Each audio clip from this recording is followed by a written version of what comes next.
There are four main taboos that the Bajau people believe in. The first one is that you shouldn't really cut your nails at night. And the second one would be how you shouldn't actually look at a mirror at night. And also another night taboo is that you can't bring your baby out at night.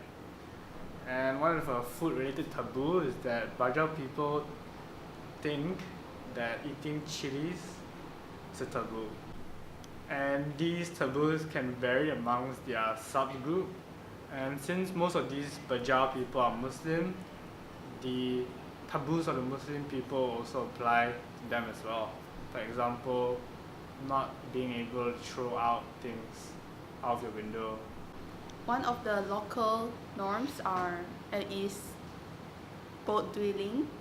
A few Sama Bajau still live traditionally. They live in houseboat called lepa, which is generally accommodate a single nuclear family, usually 5 people.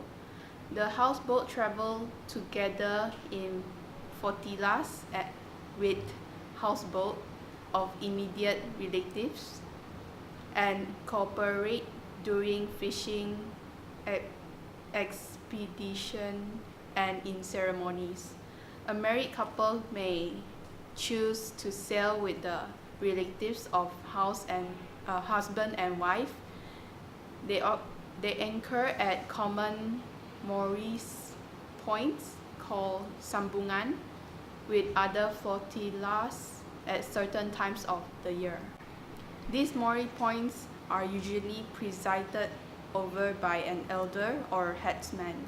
The mooring points are close to sources of water or culturally significant locations like island cemeteries.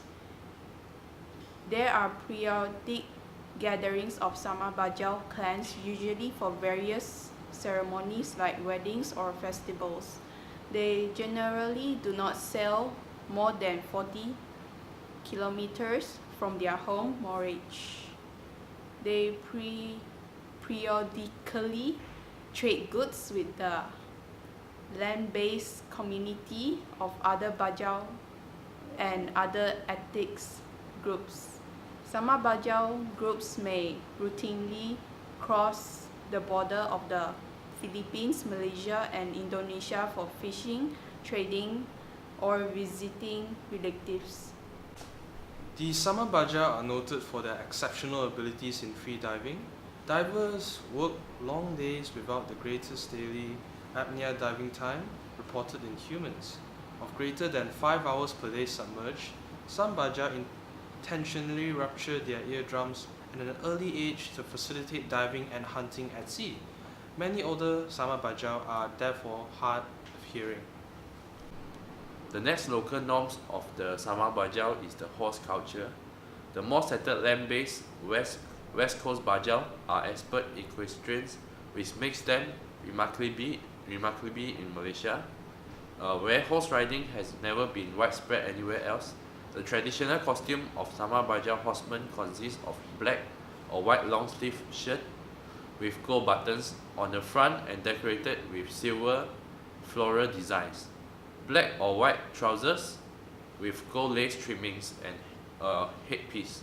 They carry a spear, a riding crop, and a silver hilted Keris dagger.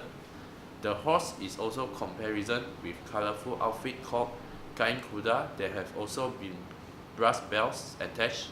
The saddle is made from water buffalo hide and padded with cloth underneath. Hi, so I'm going to talk about the education system in the nomadic tribe of Bajau people. As a nomadic seafarer, the Bajau Laut are born and raised on boats at sea. They very rarely go inland, so they roam the waters between Malaysia and Philippines and never had any legal document owing to the indeterminate status. They are citizenshipless, something like that. Being stateless, their children have no access to government school, illiterate and impoverished. They live in poverty basically, and the Bajau Laut have been vulnerable to exploitation by local gangs who recruit them to use bombs and cyanide for fishing and thus ravaging the coral reef. The Humana Learning Centers have provided them with the opportunity to gain basic education after that, a chance to move on to find employment in shops, restaurants, or such as tour guides, etc. As their elders said, the illiteracy has to stop at their generation, but not to their children. They wanted to see other new futures from their children instead of doing the same thing as their grandparents or their dads did, staying on boats, catching fishes, etc. They also hope their future lives be better. Hi, I'm Ian. Today I'm going to talk about the Bajau people in their education. As a nomadic seafarers, the Bajau Laut are born and raised in boats and seas. They roam the waters and between Malaysia and Philippines. They have no legal documents owning their status. With that being said, they are stateless. So for their children, they do not have any access to government schools. With this illiterate and impoverished, the Bajau Laut have been very vulnerable to exploitations by local gangs, to use as bombs and cyanide for fishing, thus ravaging the coral reefs. The Humana Learning Centers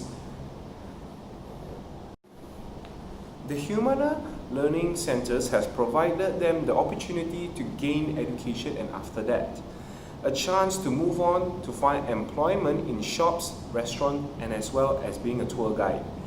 As the elders say, the illiteracy has stopped in their generation, but not to their children.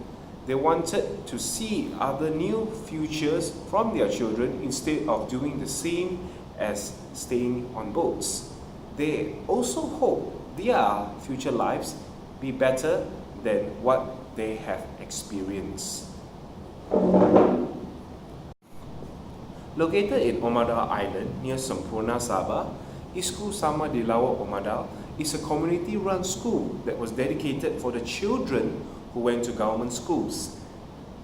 The less fortunate Bajau people were pierced and to obtain the crucial skills like how to communicate in Bahasa Malaysia and also basic arithmetics.